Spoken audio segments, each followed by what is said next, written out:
अभी कुछ दिन पहले 38 साल का एक बंदा मुझसे मिला। कहने लगा, डॉक्टर साहब, मेरी गर्दन पर कुछ काला सा निशान पड़ गया है। रगड़ रगड़ के थक गया हूँ, कई सारी क्रीम्स भी लगा ली हैं पर जा नहीं रहा। मैंने बोला, भाई ये मैल नहीं है, ये डायबिटीज़ का पहला लक्षण है। टेस्ट कराया और HbA1c 8.2 निकला। ये बंदा पिछले 2 साल से डायबिटिक था पर उसे पता ही नहीं था। और ऐसा सिर्फ उसके साथ नहीं है, इंडिया में हर दूसरा डायबिटिक इंसान ऐसा है जिसको पता ही नहीं होता कि उसे डायबिटीज़ है। और ये बात मैं नहीं कह रहा, ये WHO और ICMR की रिपोर्ट्स कहती हैं। दोस्तों, डायबिटीज़ के सबसे पहले लक्षण वो नहीं होते हैं जो आप सोचते हैं। आज मैं आपको 10 ऐसे संकेतों के बारे में, लक्षणों के बारे में बताऊंगा जो कि बताते हैं कि आपको डायबिटीज़ हो सकती है। इनमें से पहले 3 तो शायद आप जानते होंगे, लेकिन बाकी के 7 ऐसे हैं जो लोग ज़िंदगी भर इग्नोर करते रहते हैं। और एक साइन तो ऐसा है जिसको लोग शर्म की वजह से डॉक्टर को बताते ही नहीं है। तो इस वीडियो को लास्ट तक देखिए, क्योंकि ये आपको या आपके घर में किसी को डायबिटीज़ से बचा सकती है। अगर आपको रात में 2-3 बार या फिर उससे ज़्यादा बार वॉशरूम के लिए उठना पड़ता है तो ये डायबिटीज़ का एक क्लासिक साइन है, जिसे शायद आप जानते भी होंगे।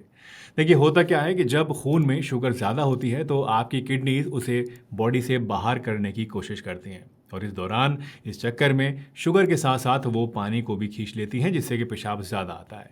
बहुत से लोग कहते हैं कि चाय ज़्यादा पी ली होगी या फिर पानी ज़्यादा पी लिया है, इसलिए मुझे पेशाब ज़्यादा आ रहा है। लेकिन असल में ये डायबिटीज़ का सबसे पहला अलार्मिंग साइन होता है, जो कि अक्सर मिस हो जाता है। दूसरा लक्षण है ज़्यादा प्यास लगना, और ये सीधा सीधा हमारे पहले लक्षण से जुड़ा हुआ है। देखिए, ज़्यादा पेशाब आने से बॉडी अंदर से डिहाइड्रेट होने लगती है, सेल्स में पानी की कमी हो जाती है और इसी कमी को पूरा करवाने के लिए प्यास ज़्यादा लगने लगती है। आपको ऐसा लगेगा जैसे कि कितना भी आपने पानी पी लिया हो, गला आपका सूख ही रहा है, प्यास आपकी बुझ ही नहीं रही। और ये नॉर्मल प्यास नहीं होती है, ये आपकी बॉडी का SOS सिग्नल होता है कि अंदर से बॉडी डिहाइड्रेट है और आपको शुगर बढ़नी शुरू हो चुकी है। तीसरा लक्षण है बिना किसी वजह के वजन का कम होते जाना।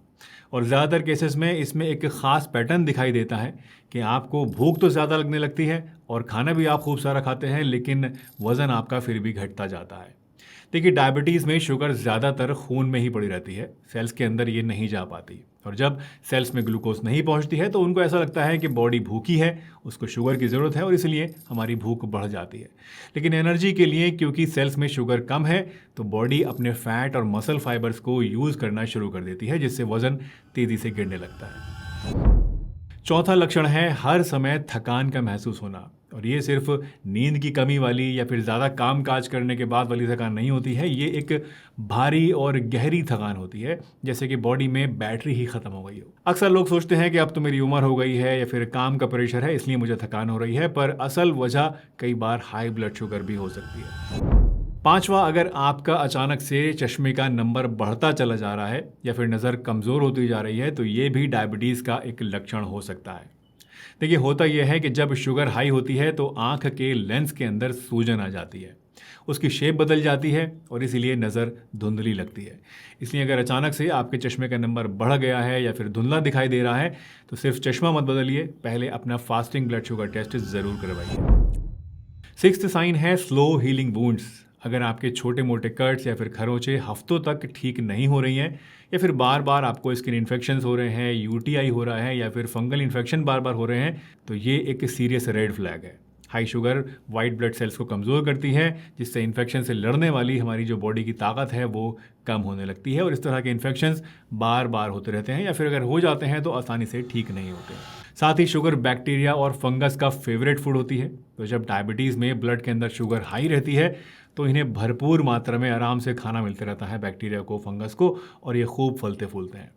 ख़ास तौर से अगर आपको बार बार फंगल इन्फेक्शंस हो रहे हैं, यानी आपको दाद बार बार हो रहे हैं, खासतौर से प्राइवेट एरियाज़ में, तो ये ऑलमोस्ट कंफर्म कर देता है कि आपको अपना ब्लड शुगर फ़ौरन चेक कराना चाहिए। सेवेंथ लक्षण है स्किन पर डार्क पैचेस का आ जाना, खासतौर से गर्दन, बगलों या फिर ग्रॉइन एरिया में, यानी जगासों के आसपास। याद है दोस्तों, मैंने आपको वीडियो के स्टार्ट में एक पेशेंट की बात बताई थी, कहानी सुनाई थी। ये वही साइन है। जब बॉडी में इंसुलिन रेजिस्टेंस होती है तो इंसुलिन का लेवल बहुत ज़्यादा बढ़ जाता है।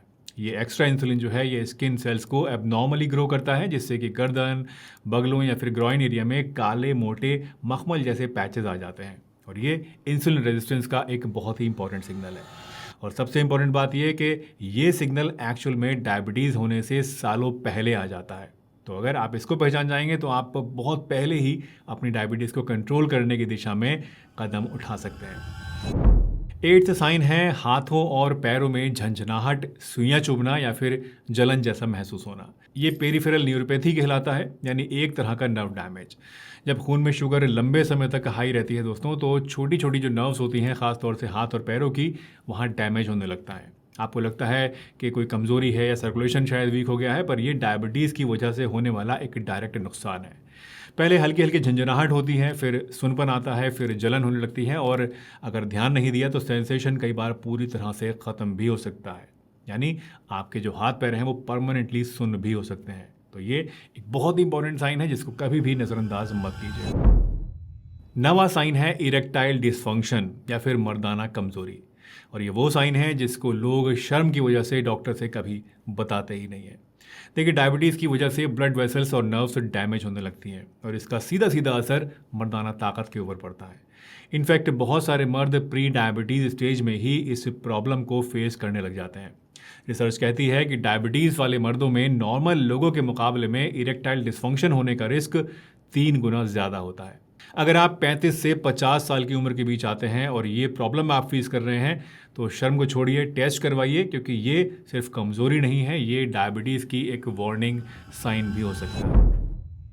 10th है मूड स्विंग्स और ब्रेन फॉग। अगर आप किसी काम पर ठीक से कंसंट्रेट नहीं कर पा रहे हैं, छोटी छोटी बातों पर आपको गुस्सा बहुत ज़्यादा आ जाता है, झल्ला जाते हैं, मेमोरी कमज़ोर हो गई है या फिर मन आपका हर समय उदास रहता है, बुझा बुझा रहता है, तो ये स्ट्रेस, उम्र या फिर काम का प्रेशर नहीं, आपको डायबिटीज़ भी हो सकती है। मैंने अक्सर देखा है जब किसी को ये सिम्टम्स होते हैं तो वो डिप्रेशन या फिर एंग्जाइटी की दवा लेना शुरू कर देता है, लेकिन असल जो कारण है कई बार इसका वो ब्लड शुगर होती है और इसीलिए कोई आराम नहीं मिलता। तो अगर इस तरह की प्रॉब्लम फेस कर रहे हैं, डॉक्टर से मिलिए ज़रूर, डिप्रेशन को, एंग्जाइटी को रूल आउट भी कीजिए, लेकिन डायबिटीज़ के बारे में भी ज़रूर सोचिए। दोस्तों, सबसे बड़ी बात याद रखिए, डायबिटीज़ कभी भी बोलकर नहीं आती है, ये धीरे धीरे चुपके से आती है और जब तक आपको पता चलता है तब तक बॉडी को काफ़ी ज़्यादा नुकसान हो चुका होता है। इन 10 साइंस में से अगर एक भी साइन आपको या आपके किसी अपने को दिखे तो कल पर मत छोड़िए, आज ही अपना टेस्ट करवाइए। ख़ास तौर पे अगर आपकी फैमिली में किसी को डायबिटीज़ है, पेट पर चर्बी ज़्यादा है या फिर PCOS की प्रॉब्लम आपको है, तो आपको हर 6 महीने में स्क्रीनिंग ज़रूर करानी चाहिए। वैसे डायबिटीज़ में आपको क्या खाना चाहिए और क्या नहीं खाना चाहिए, अगर ये जानना चाहते हैं तो अब यहाँ क्लिक करके इस वीडियो को भी ज़रूर देखिएगा। मिलते हैं अगली वीडियो में, तब तक अपना ध्यान रखिए, हंसते रहिए, मुस्कुराते रहिए, रोज़ कुछ ना कुछ नया सीखते रहिए ताकि आप रह सकें हेल्दी हमेशा।